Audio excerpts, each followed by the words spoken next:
秦晨，我看你这次还能不能这么走运？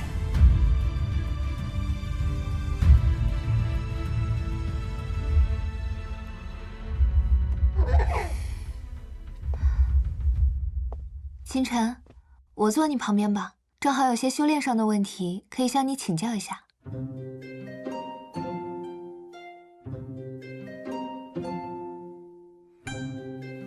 哎呀，谢谢。秦晨，你休想打我林珊妹妹的主意，我要坐在这儿好好监督你。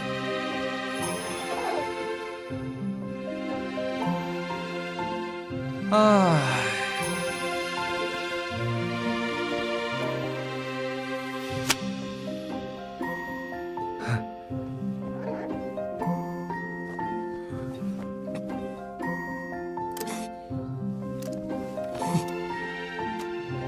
我这招谁惹谁了？我这是。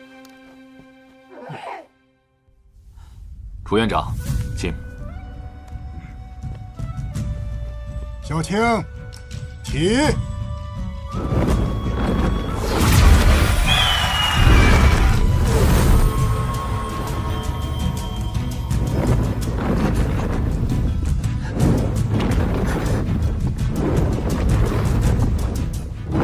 你们都坐稳了。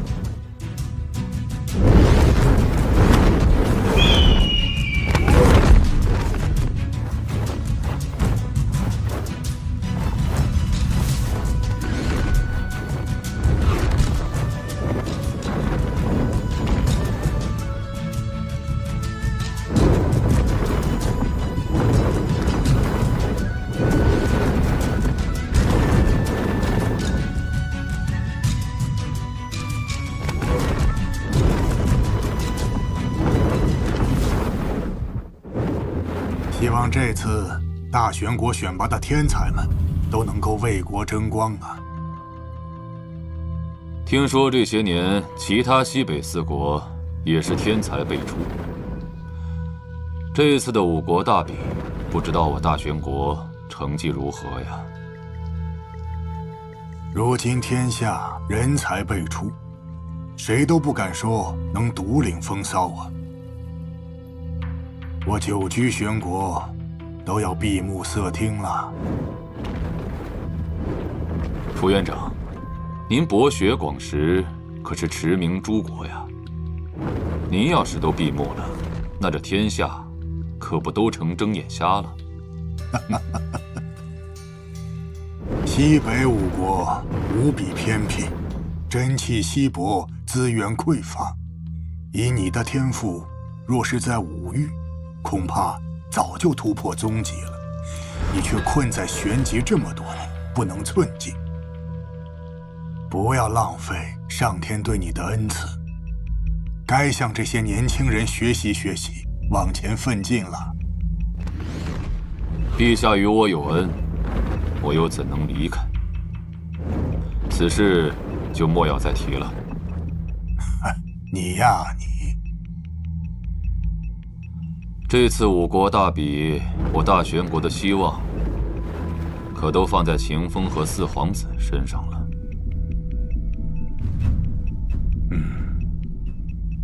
此子的确不凡，能够在血爪青鹰背上呼吸自如，纹丝不动。可见他对真气的掌控已经达到了登峰造极的地步。一般人 初次乘坐飞行血兽，难免会有些紧张和不自然。可是，在秦风身上，却完全看不到这种情绪。即便是四皇子，都或多或少有些紧张啊。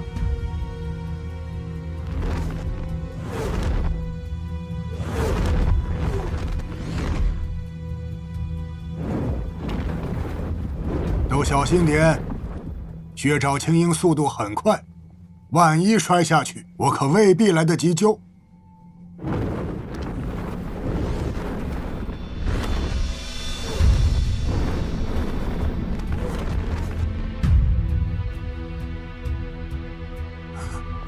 快看秦晨，秦晨太不像话了，如此不小心，万一摔下去怎么办？可是，他是如何做到初次乘坐飞行血兽，便能够如此气定神闲？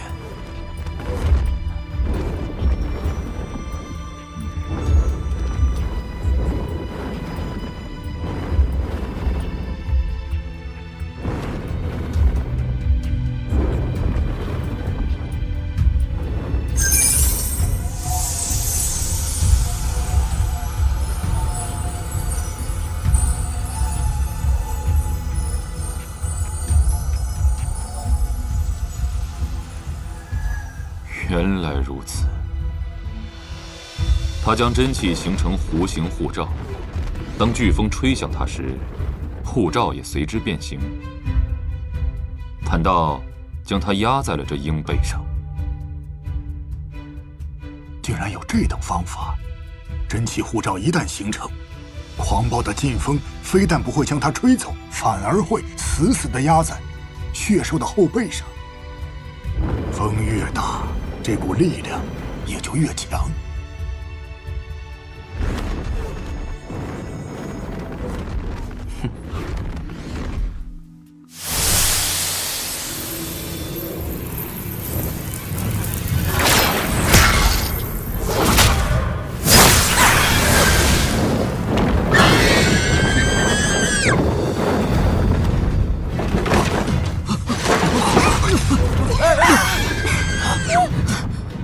怎么回事？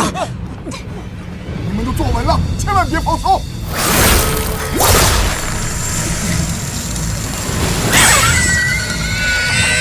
不好，危险！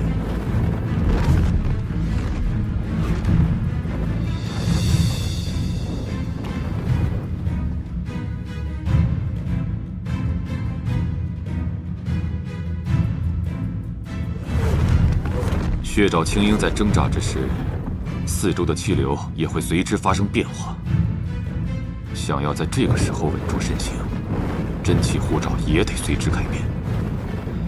这个过程极为困难，而且一旦失误，后果不堪设想。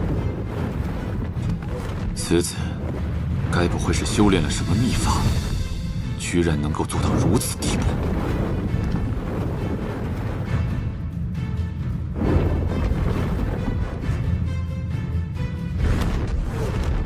怎么可能？他为何还没摔下去？刚才那种情况，我都差点掉下去了，他居然一点事儿都没有。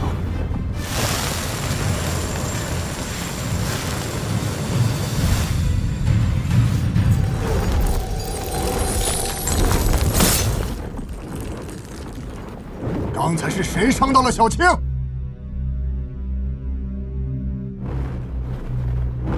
小青不会无缘无故发脾气，绝对是有人伤到了她，她才会这样。我劝你们还是主动说出来，不然一经查出，绝不轻饶。我刚才出手十分隐秘，应该没人发现。更何况，我本无意伤害他，我的目标只有秦晨。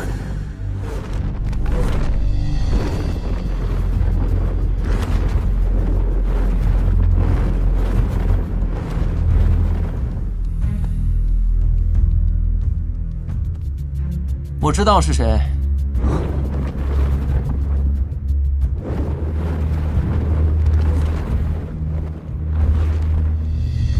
就是他。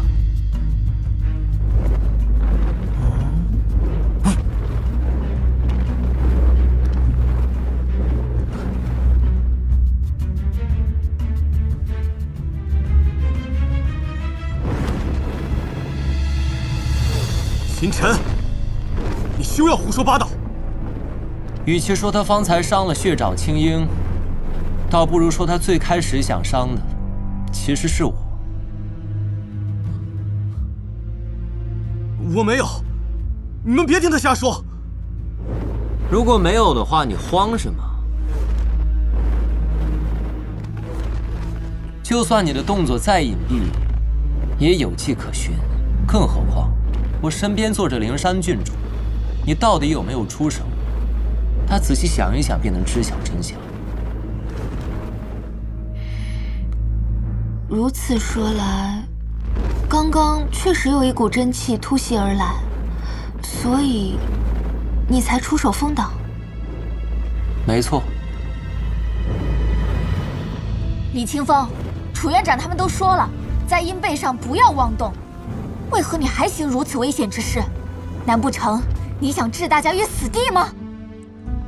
我没有，我够了！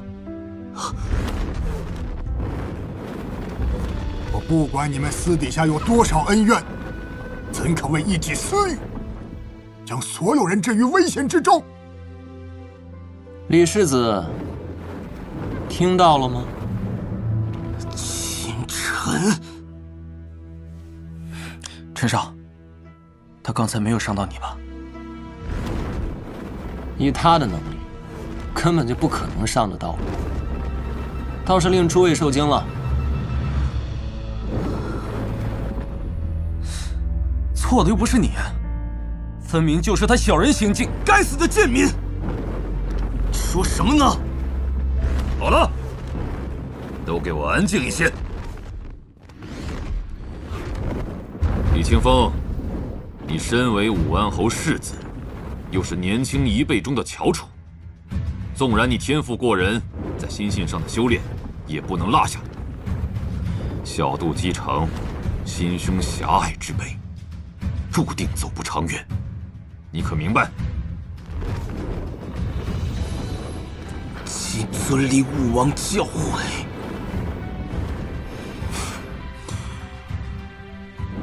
你好自为之。还有其他人，都要引以为戒。一会儿进了妖祖山脉，你们代表的是我们整个大玄，休要在他国面前丢人现眼。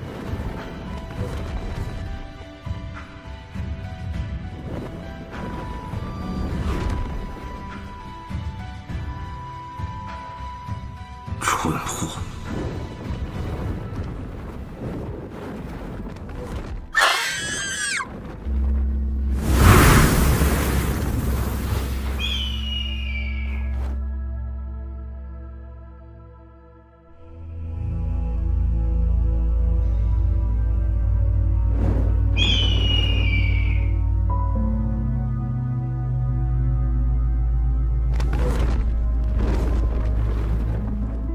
妖祖山脉是西北大陆最雄伟的山脉，长近10万里，地域广阔，真气浓郁，宛如一条长龙，横卧在这西北5国之中。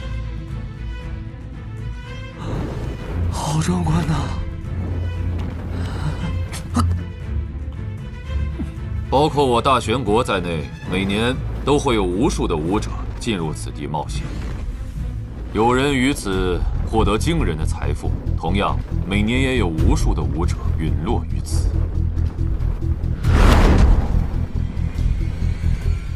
魔族为祸，五域大乱。上神秦晨降世，除魔卫道，荡清宇内，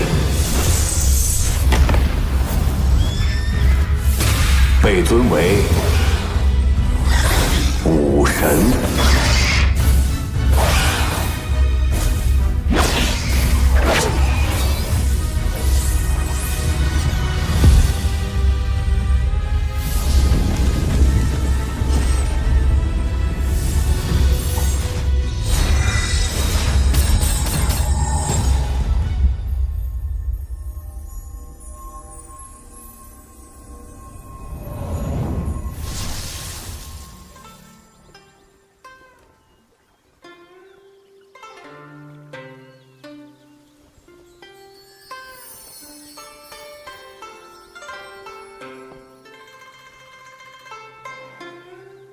皎皎明月与君语，潺潺流年与君同。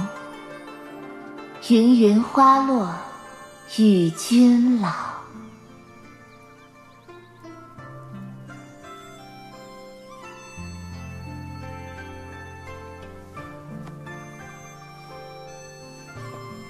陈哥哥，希儿，你说这天道究竟是什么？日月与清，朝为日，暮为月，清为朝朝暮暮。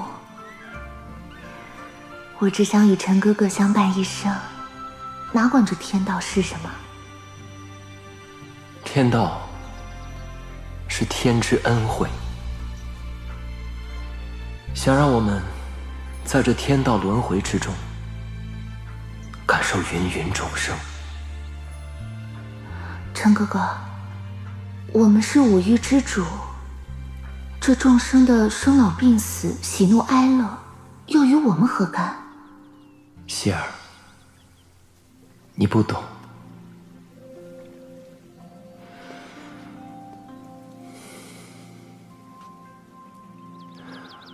众生皆苦，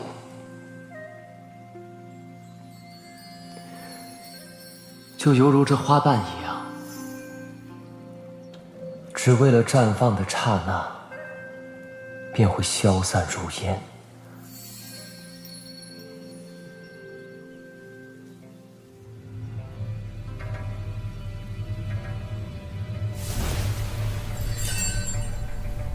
希儿，我们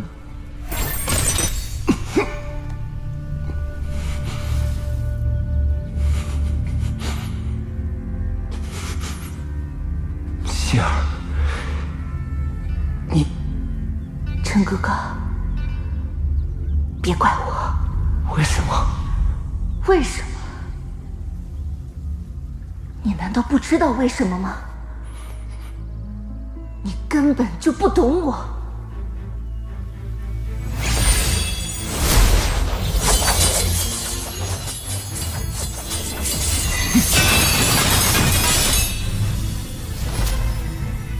希儿，我到底做错了什么？你要如此对我？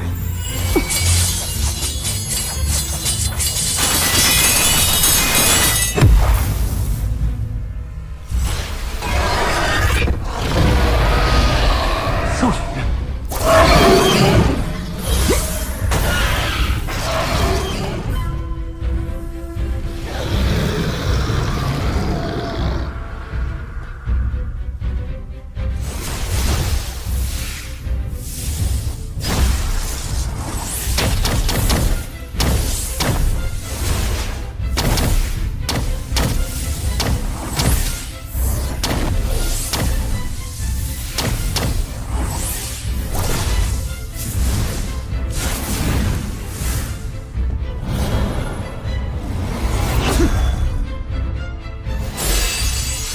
雷电河。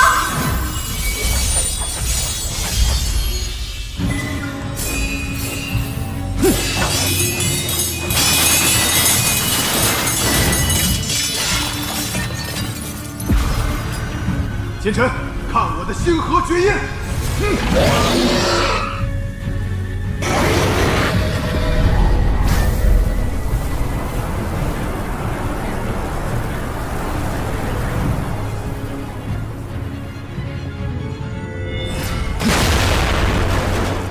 哼，奸臣，就算你修行绝世，也难逃我的手掌。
清晨，你中了天绝之毒，一身神通十不存一。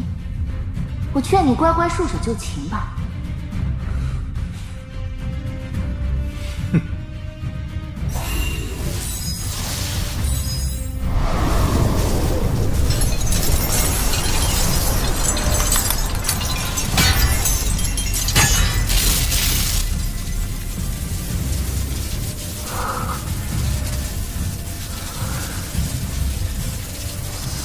困住我，没那么容易！天魂剑术，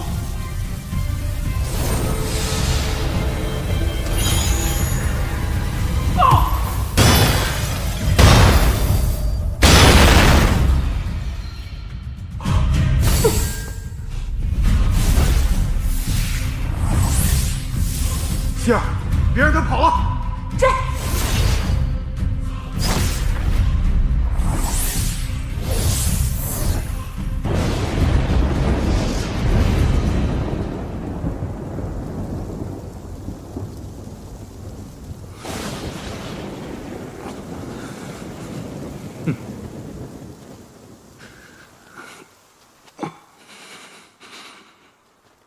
秦晨，无论你怎么逃，也逃不出我们的手掌心。希儿，少羽，你们为什么这么做？你们一个是我最爱的人，一个是我兄弟。为什么？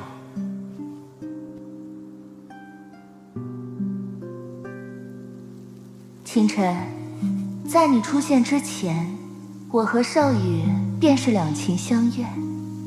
之所以愿意和你朝朝暮暮，不过是为了利用你。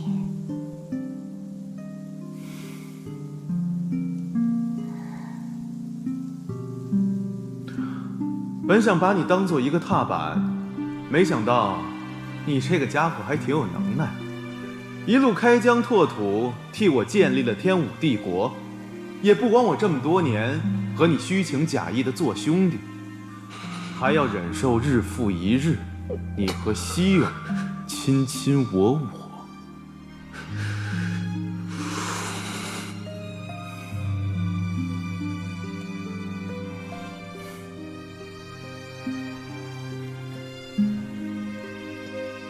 和你相处只会让我感到厌恶。我和少羽早就约定好了，等我们成为9天5地之时，便是你命丧黄泉之日。届时我就能名正言顺回到他身边。秦晨，我承认，你的确是个人物，能凭一己之力在五域成为一代传奇。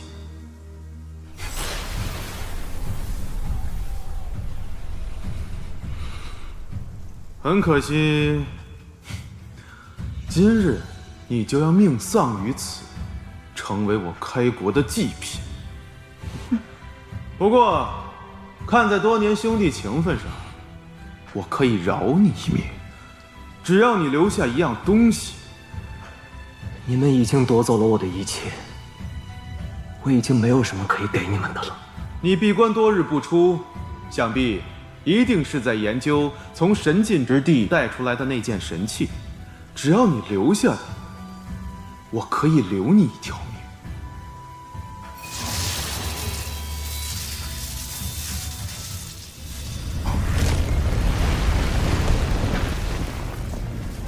我前尘看破了天机，却没看透人心。我追逐了半生，都在与天命抗争，没想到会落到今天这步田地。少羽，你还是不懂我。我前尘贪生，却从不怕死。小心！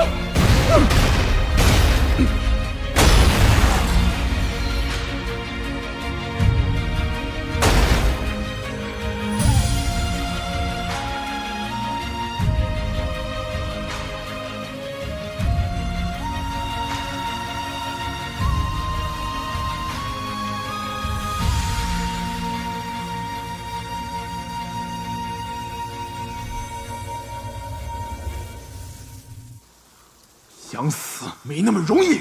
你就算死了，我也要斩断你的三魂七魄，让你永世不得超生。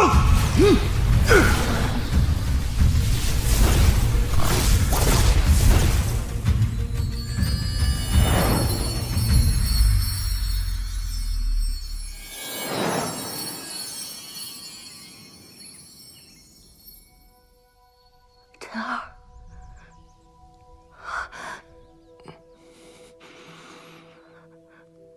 陈儿，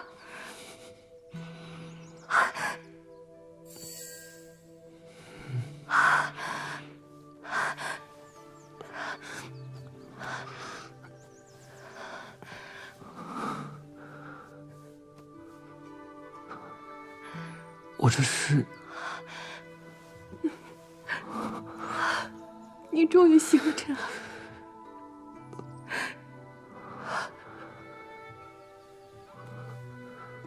我这是在哪儿？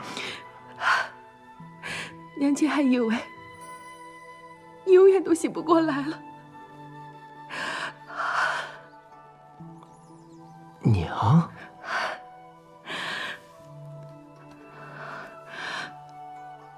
你怎么会被人打成这个样子啊？听学院的人说，你和魏家公子诀都是真的吗？他怎会对你下此毒手？这不是存心要我孩儿的命吗？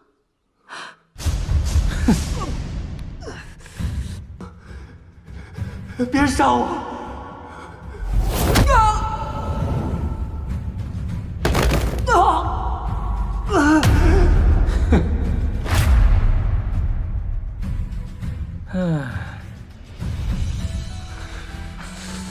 陈儿，你怎么了？虽然不知道是怎么回事，我好像做了一个很长很长的梦，梦里的一切感受都是那么深刻。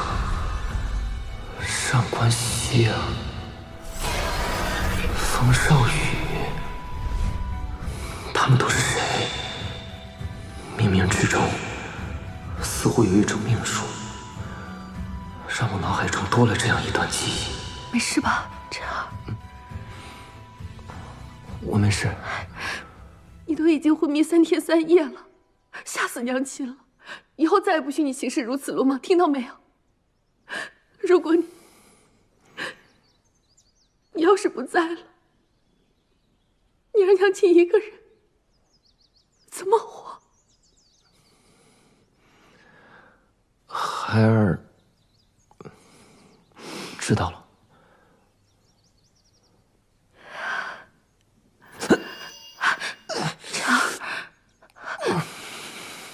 陈儿，你没事吧？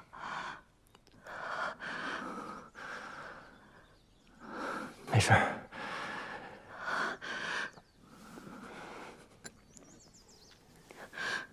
快喝下这汤药，补补身子。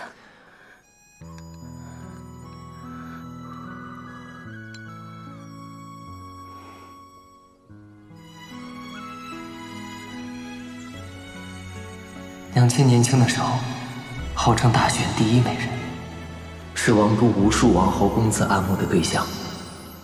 提亲的媒人带着礼物踏破了门槛，甚至于当今圣上听说娘亲的美貌，都有意纳她为妃。可就在这个时候，娘却突然离家出走，消失在众人的视线里。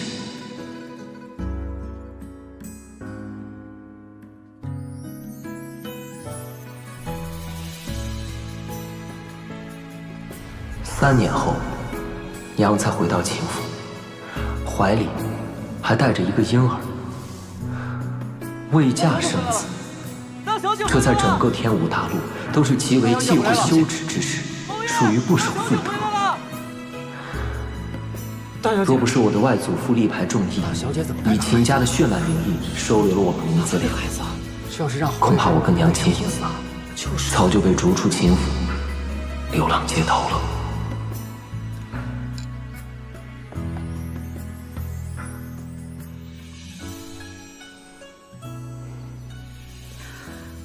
陈儿，虽然这一次你没有觉醒血脉，但是不要紧，以后还有机会。没有觉醒血脉。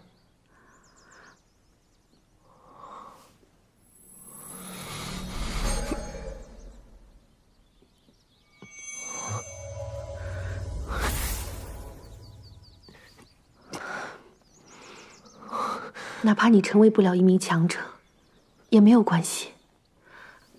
娘会一直保护你的。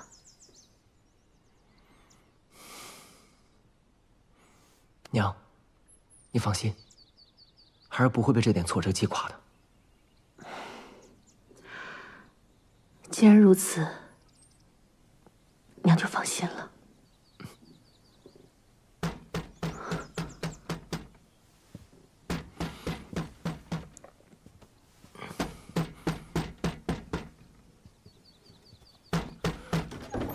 大小姐，开个门还这么慢吞吞的。胭脂，晨儿刚醒，身体还很虚弱，你不要惊到她。哎呦，原来陈少爷醒了，那可真是恭喜了。你来干什么？陈少爷就别自作多情了，我可不是来找你的。大小姐，你和我们夫人的约定应该没有忘记吧？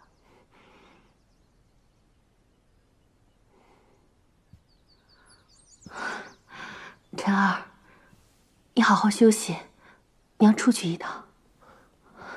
娘，你要去哪儿？我跟你一起。傻孩子，娘就在这王府之中，你好好休养身体，娘亲去去就回。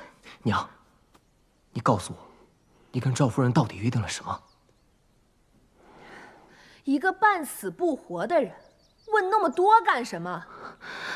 本姑娘告诉你得了，你娘答应了我们夫人今天和齐王爷见面，现在齐王爷已经到了大厅，就等你娘过去了。你可别坏了我们夫人的好事。你说齐王赵启瑞，赵凤这到底安的是什么心？竟然让我娘去见赵启瑞那个混蛋！你滚出去！你说什么？大小姐，看你教的好儿子！你和齐王爷的事情，当初可是你亲口答应的，想反悔不成？不可能！赵启瑞那个狗东西，之前来找过我娘多少次，都被我娘一口回绝了。我娘怎么可能答应他？这你得问你娘亲了。晨儿，你伤病初醒，当心伤了身子。娘只是去见他一面，不会如何的。娘，你现在去见他，岂不是往火坑里跳？陈少爷还有脸问？当初你与人私斗昏迷不醒，眼看就要活不成了，你母亲恬不知耻的在我们夫人门外跪了一夜，求他赐下回神丹。要不是我们夫人……你住嘴！赵夫人当初可是答应过我，不会将这件事情说出去。母亲为了救我，竟受了这般屈辱。大小姐，别说了，我跟你走。娘，我们哪儿都不去。从今天起，孩儿不会再让您受半点委屈。至于你，现在就给我滚出去！叫你一声陈少爷，还真当自己是个少爷了？放肆！别忘了你的身份，你只是秦府一个丫鬟。哎呦，大小姐还跟我显摆起来。夫人早就料到你会出尔反尔。来人呐，将大小姐带到客厅去，别让夫人和贵客久等了。大小姐，得罪了。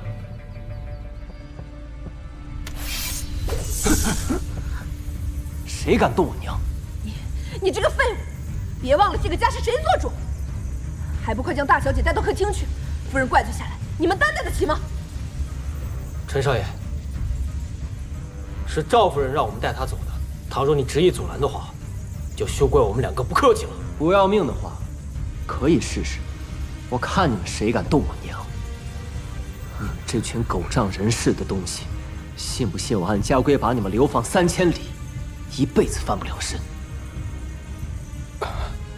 胭脂姑娘，他秦晨毕竟是秦家的人，当真把事情闹大的话，咱们这些下人可没好果子吃啊。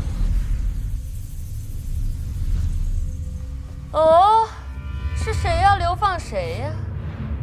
夫人，这么小的事儿都做不好，我平时怎么教你的？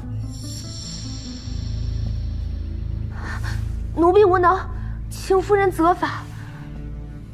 先退一边去吧，丢人现眼。是。哎，月池妹妹，别来无恙啊！没想到啊，我这外甥昏迷了几天，变得这么有胆量，居然要流放我的人，哼，还真是长志气了。赵夫人，晨儿她还年少，只是一时冲动，口无遮拦，还请夫人不要同她计较。年少，身为秦家子弟，不知勤学好进，却在学院与人私斗，还在这里大放厥词，欺辱下人，违反秦家家规，该当何罪啊？晨儿她并非有意，该当何罪的人，应该是你吧？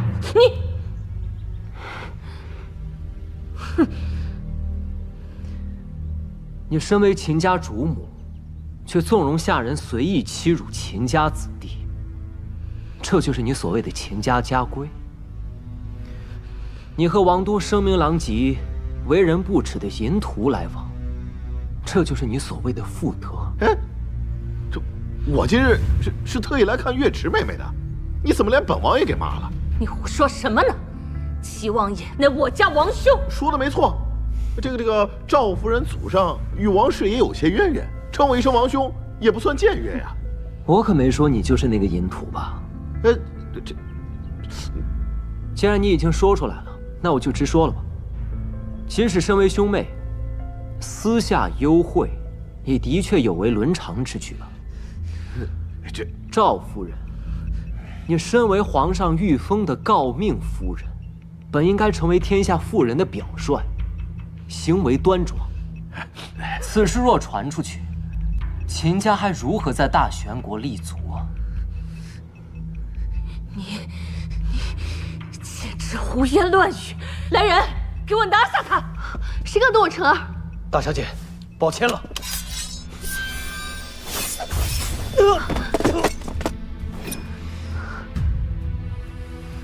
秦晨，你竟还敢还手，这可是你逼我的！来人呐，家法伺候，以儆效尤！大胆，还不快把剑放下！放下！晨儿不要！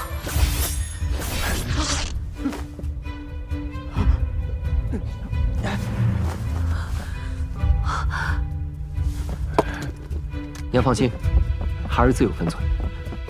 我警告你，不要太过分了。我看过分的是你吧，赵凤。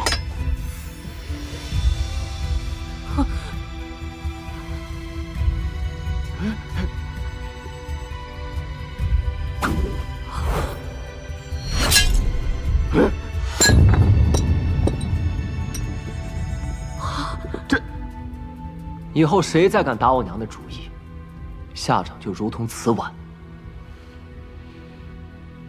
赵夫人，你不是说跟月池妹妹说好了吗？齐王爷，你听我跟你解释啊！解释什么？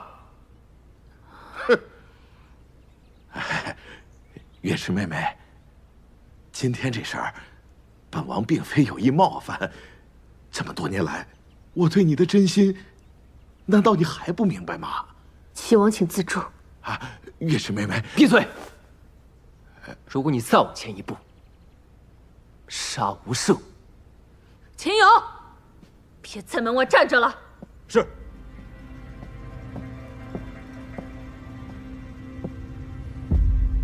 把他给我就地正法。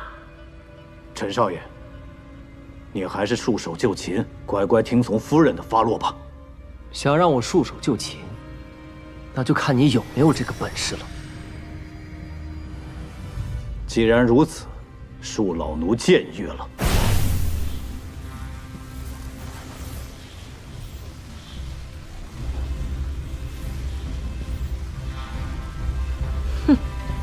都给我住手！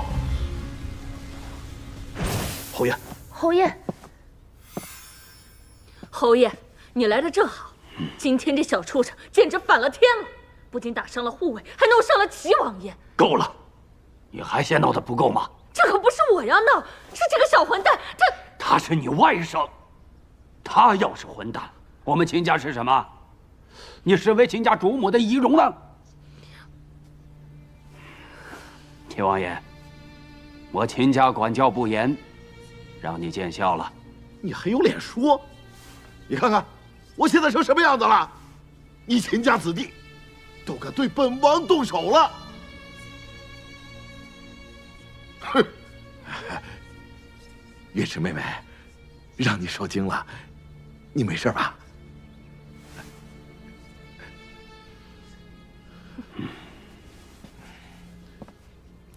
秦远红，今天这事儿，我倒要看看，你怎么给我交代。今天这事，秦某自会给王爷一个交代。不过王爷今天到毕府来看舍妹，这事儿传出去不太好吧？秦某府中还有要事要处理，就不留王爷了。秦远红，你好大的威风啊你！今天这事儿，咱们没完！哼！不送。王爷，还有你们，该干什么就都干什么去。是。是。我走。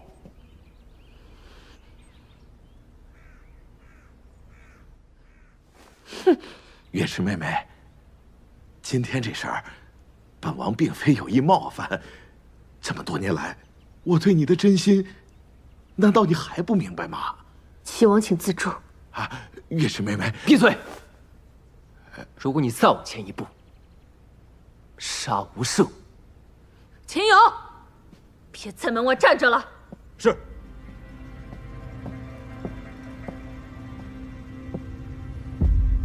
把他给我就地正法。陈少爷，你还是束手就擒，乖乖听从夫人的发落吧。想让我束手就擒，那就看你有没有这个本事了。既然如此，恕老奴僭越了。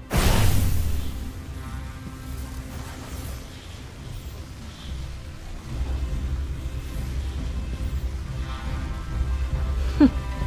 都给我住手！侯爷，侯爷，侯爷，你来的正好。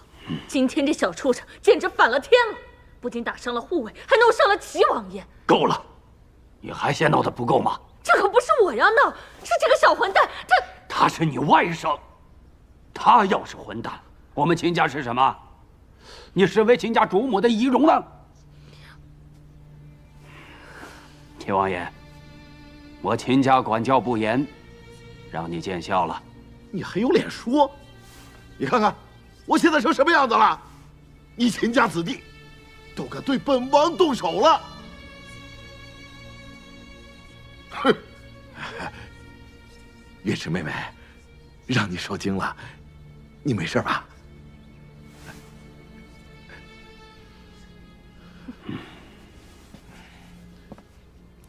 秦远红，今天这事儿，我倒要看看，你怎么给我交代。今天这事，秦某自会给王爷一个交代。不过王爷今天到毕府来看舍妹，这事儿传出去不太好吧？秦某府中还有要事要处理，就不留王爷了。秦远红，你好大的威风啊你！今天这事儿，咱们没完！哼！不送。王爷，还有你们，该干什么就都干什么去。是。是。我走。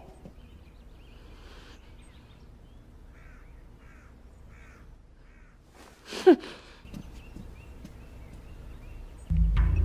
秦晨，长出息了，都敢动手伤人了。刀剑无眼，快收起来！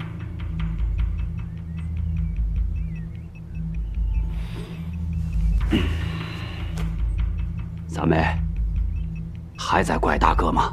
侯爷，月池不敢。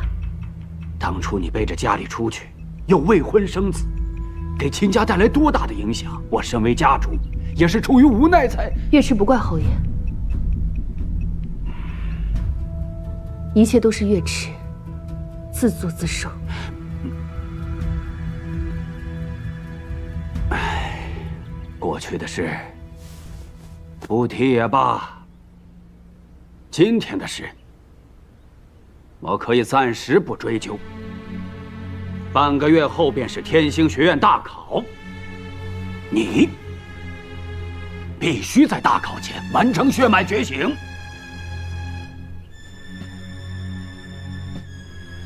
好让王都的达官贵人们都知道，我秦家的子弟个个都是人中龙凤，而不是废物。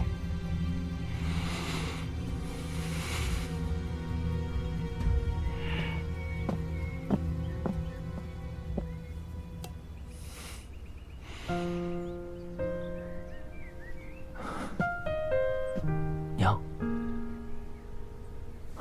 娘，没事吧？娘没事。娘，你饿了吧？娘给你做点吃的。好。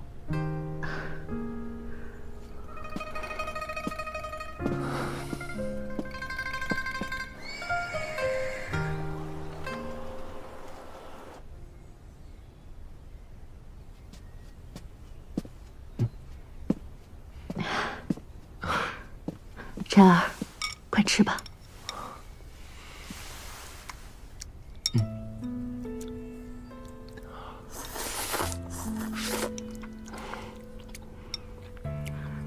慢点。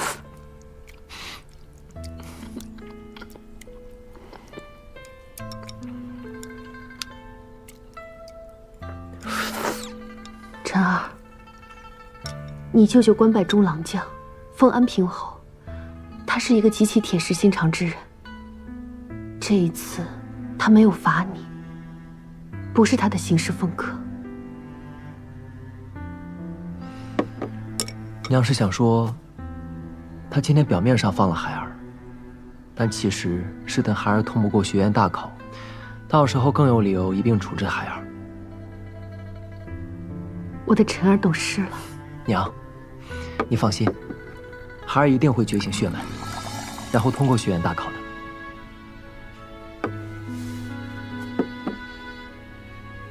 娘相信你。以婵儿的年纪，血脉觉醒已无可能。但是，身为母亲，能做的只有相信她。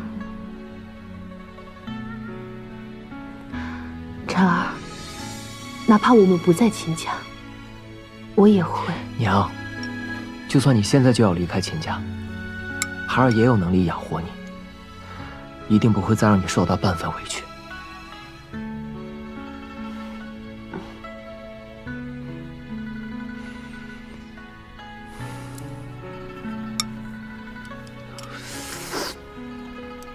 婵儿，你的修为怎会？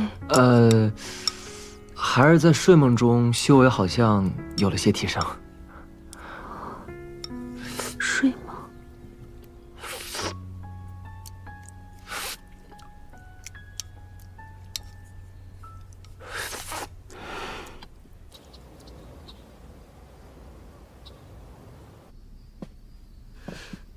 秦远红，你今天到底怎么回事？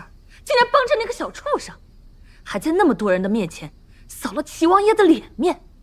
你说说，你到底是个什么意思？你问我，我还没问你呢。你一天到晚在府中干了什么事？我还不是想让秦月池尽早离开秦家，省得那个小畜生以后霸占我秦家的家产。倒是你，竟然放过那个小畜生！哼，我就知道你们秦家没一个好东西。你胡说八道什么？我怎么胡说八道了？秦月池做出这等人神共愤的事儿来，你父亲非但没赶他走，还将他娘俩留了下来。现在那小子也姓秦，将来定会威胁到凤儿的地位和家产。我这么说，难道不对吗？你也知道父亲记挂着三妹啊。今天你把齐王带到府里来，父亲的脾气你是知道的。今天的事让他知道了，看谁能保得了你。难道就这么让那个小畜生在秦家待下去吗？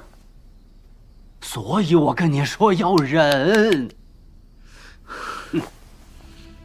秦晨到现在连血脉都未曾觉醒，此次学院大考他必然通不过考核，到时我作为家主即可将他赶出秦家，那时候父亲也不好说什么。倒是你一天到晚尽在胡闹，真是妇人之见。哦，原来你打的是这个主意。不然你以为呢？你个妇道人家，只会坏事，能干什么呀？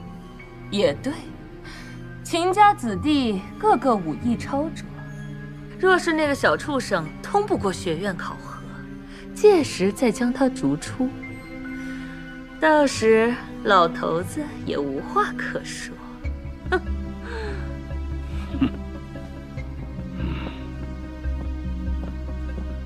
秦晨，我看你还能蹦跶多久？哼！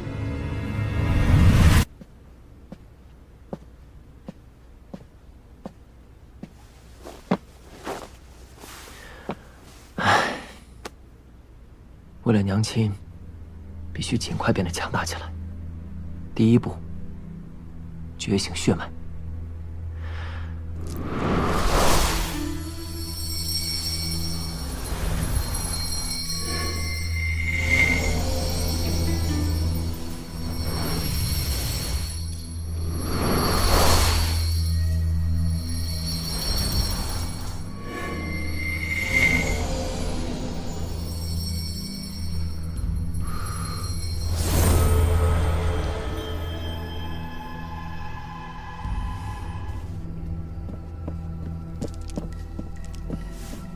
夫人，那小子一直待在屋里，并未出去。属下要不要继续派人盯着？不必了，短短半个月时间，他又能掀起多大风浪？这一次，那小子铁定会被逐出秦府。哼！啊！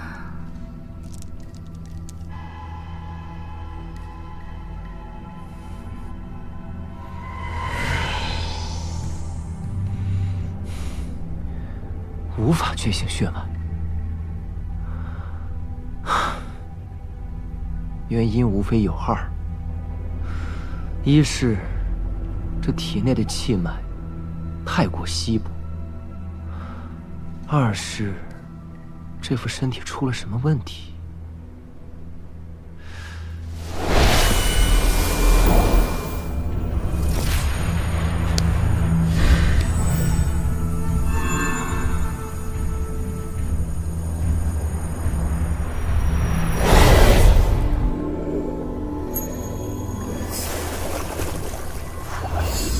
这是我在神境之地得到的一把神秘古剑，传说是从天界流传下来的。你整日闭关不出，一定是在研究从神境之地带回来的神器吧？只要你留下它，我可以留你一条命。风少羽和上官希儿想要得到的，便是此物。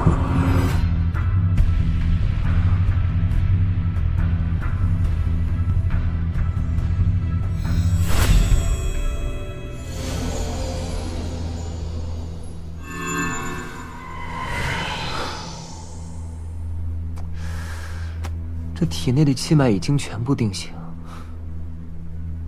想要觉醒血脉的话，这能破而后立。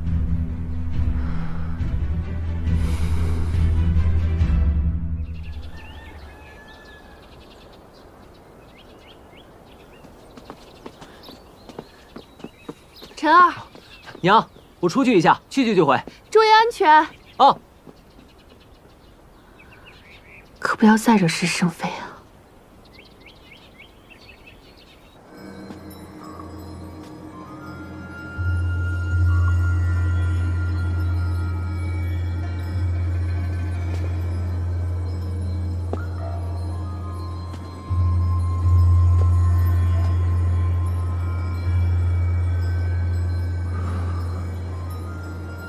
终于到了。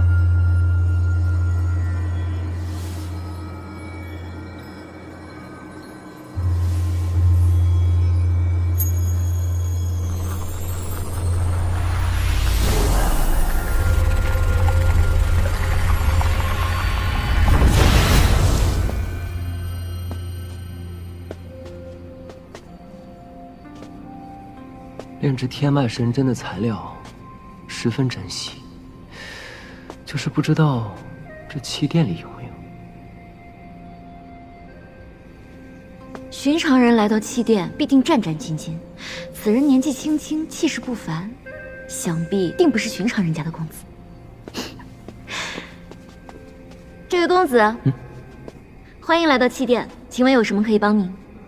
我想购买几种炼器的材料，不知道你这里有没有啊？公子说笑了，连气殿都没有的炼器材料，您就是翻遍整个大玄国，也未必找得出来。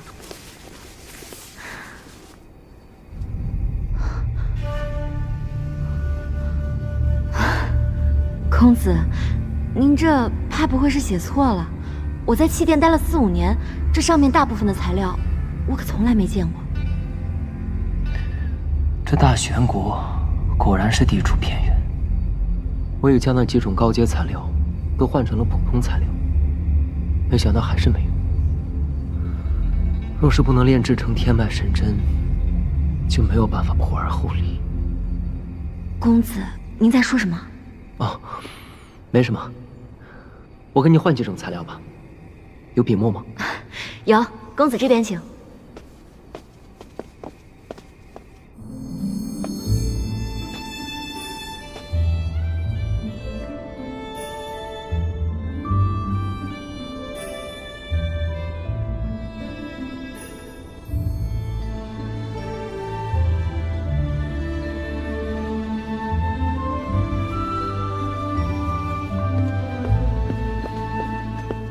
灵山郡主，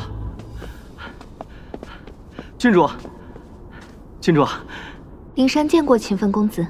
郡主啊，你此次前来气殿，所为何事啊？家父让我来拜见梁宇大师。正好，我也有要事要找梁宇大师，不如我们一同前往。行。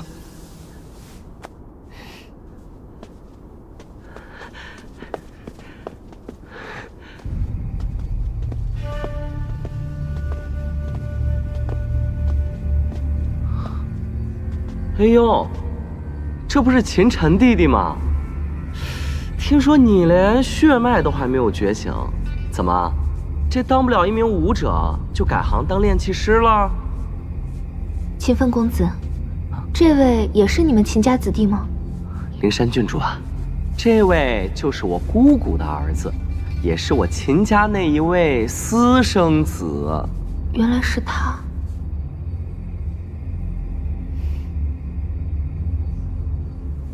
秦晨，这里可是气殿啊，不是你该来的地方。这几种材料你有吗？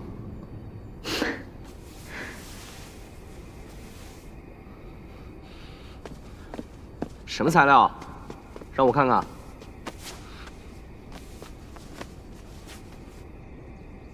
黑曜冥石，这东西价值1000金，你也买得起啊？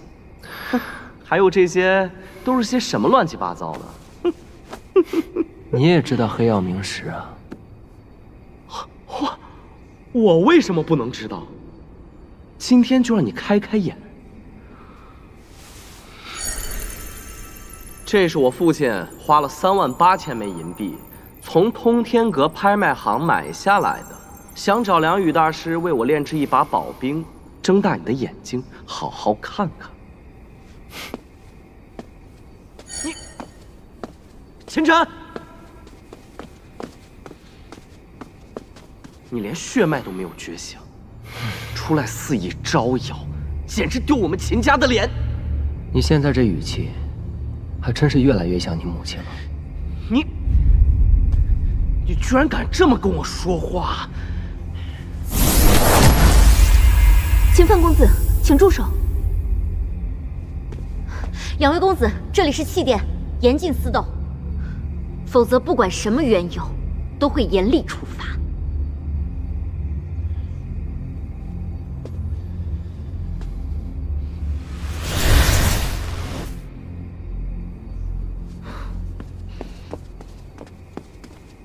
拜见梁羽大师。今天算你走运。拜见梁羽大师。炼气师，在下秦奋，安平侯次子，想请梁羽大师用黑曜冥石为在下炼制一柄宝兵。你想炼制什么？一柄3尺利剑。黑曜冥石乃顶级炼器材料，只需一点点便可。家父说了，此次炼制无论成败，剩余石料全由梁羽大师自行处置。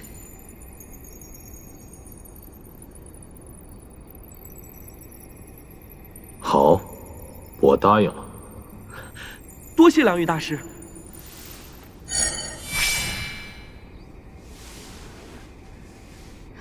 梁大师，晚辈赵灵山，家父赵静，这是家父给您的一封信。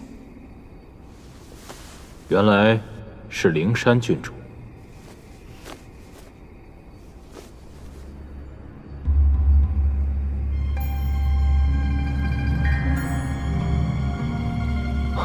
这难道是？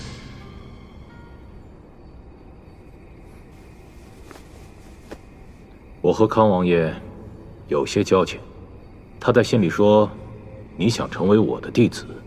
是，晚辈想成为一名炼气师。我收弟子，向来不问身份来历，只问天赋资质。你若不合格，即便是康王爷的女儿，我也不会收的。晚辈知晓。那好，你跟我来吧。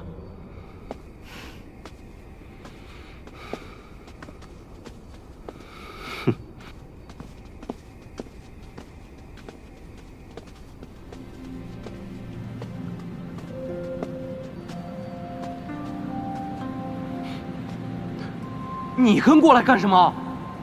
晋升。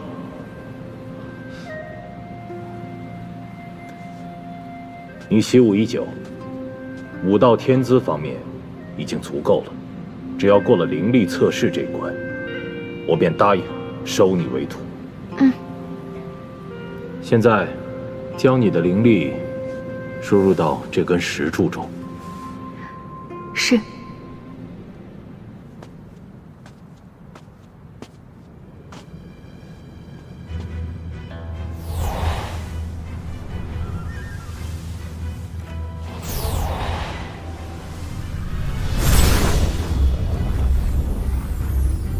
成为一名炼气师，最重要的是灵力天赋。唯有强大的灵力，才能在兵器中篆刻下各种铭文，使普通武器能够成为一柄宝兵。灵力强度够了，松手吧。接下来，测试灵力天赋，将你的感知融入到这块水晶中。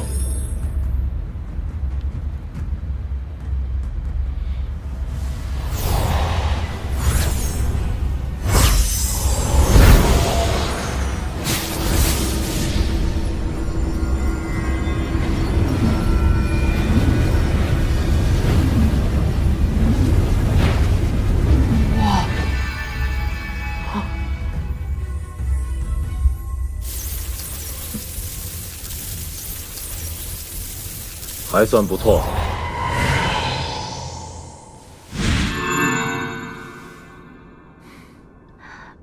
梁大师，我通过了吗？从今天起，你便是我梁宇的第9名弟子。弟子拜见师父。恭喜灵山郡主拜师成功。多谢秦奋公子。灵山郡主客气了，能够陪灵山郡主前来，是我秦奋的荣幸。闲话说完了，你们2个可以走了。是。灵山，您跟我来。你叫梁宇？秦晨，你疯了吗？竟敢直呼大师名讳！大师，舍弟不懂规矩，还请梁大师见谅。你应该刚成为炼气师没多久吧？秦晨，看在你还年少的份上，我不和你计较。现在，给我滚出气殿！想要成为一名炼气师，就必须炼制一把宝兵。如果我没猜错的话，你当年考核炼制的应该是一把火属性的宝兵。你怎么知道？我不光知道你炼制的是一把火属性的宝兵，我还知道你就要死了。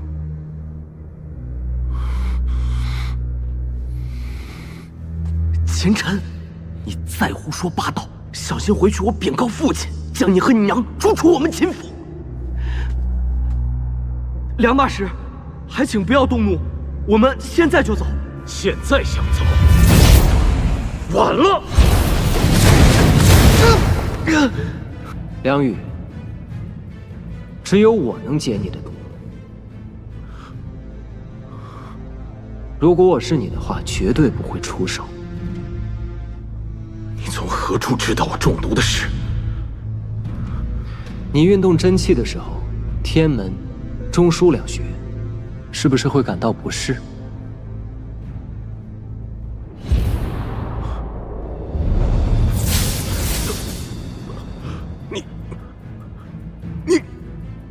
哼，真是可惜呀！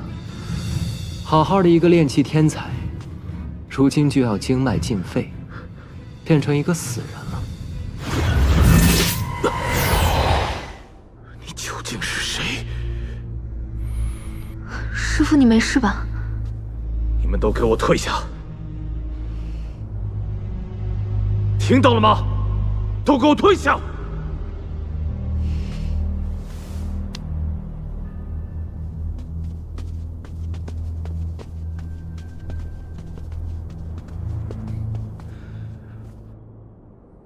刚才说的究竟是什么意思？你在考核时炼制的宝兵，主材料是赤岩石。为了中和赤岩石的灼热性，增强其延展性，在炼制过程当中，你增加了绿魅石。我说的对吗？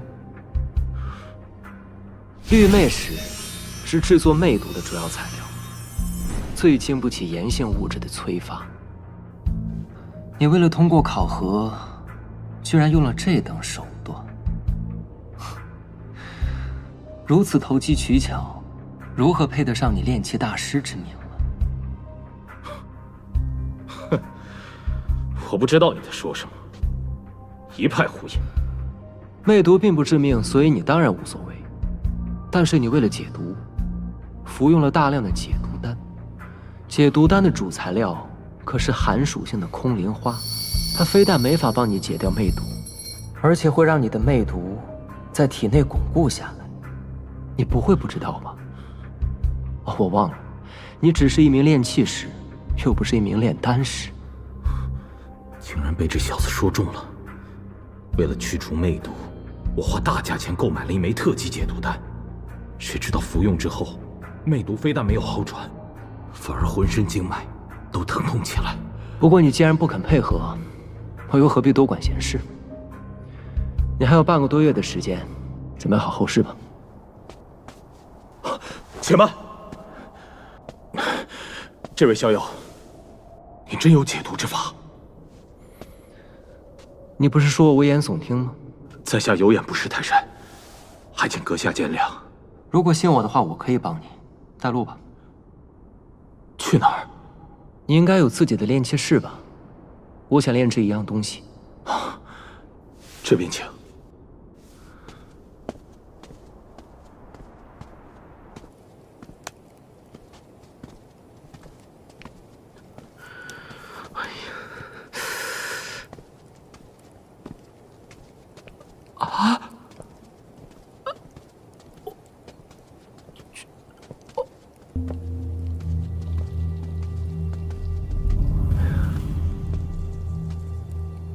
不知小友想炼制的究竟是何物？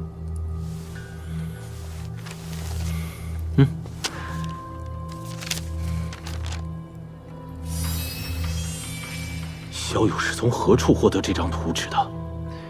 这你就不用管了，只管帮我炼制即可。墨迹还未干，莫非是什么传世之作的临本？不，即便是临本，光是这娴熟的笔法，也一定是出自大师之手。这精细程度令人惊叹，毫无瑕疵可言。你还要看多久啊？这神针的精妙程度远超想象，至少要炼器宗师才能炼制，我恐怕无能为力。这些你都不用担心，我会指导你炼制。你？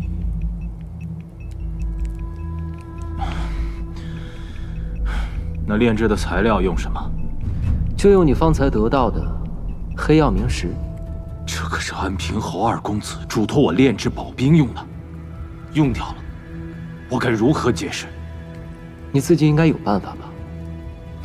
再说了，是炼制神针还是宝兵，你应该心里有数。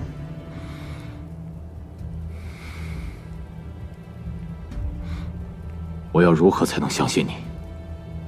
宜晨不宜急，运气的时候避开鸠尾穴，不出多时，经脉的疼痛会全部消除。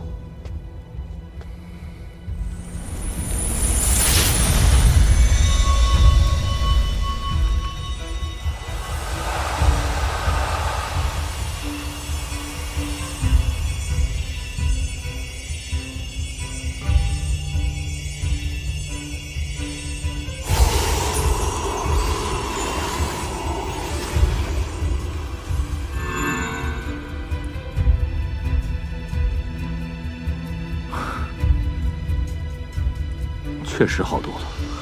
此法呢，只会帮你暂时得到缓解。等你事情办好之后，我会将解毒的方法告诉你。别耽误时间了，开始吧。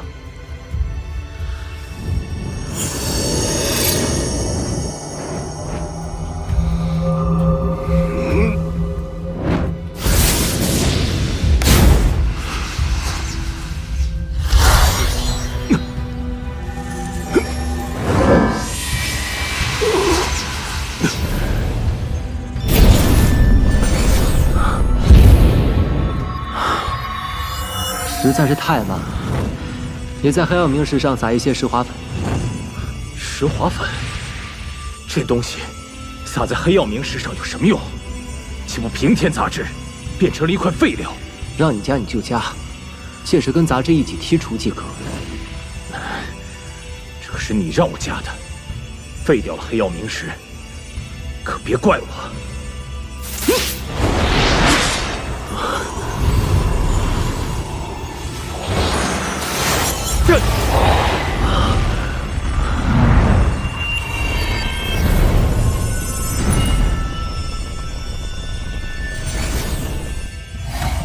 愣着干什么？剔除杂质？啊！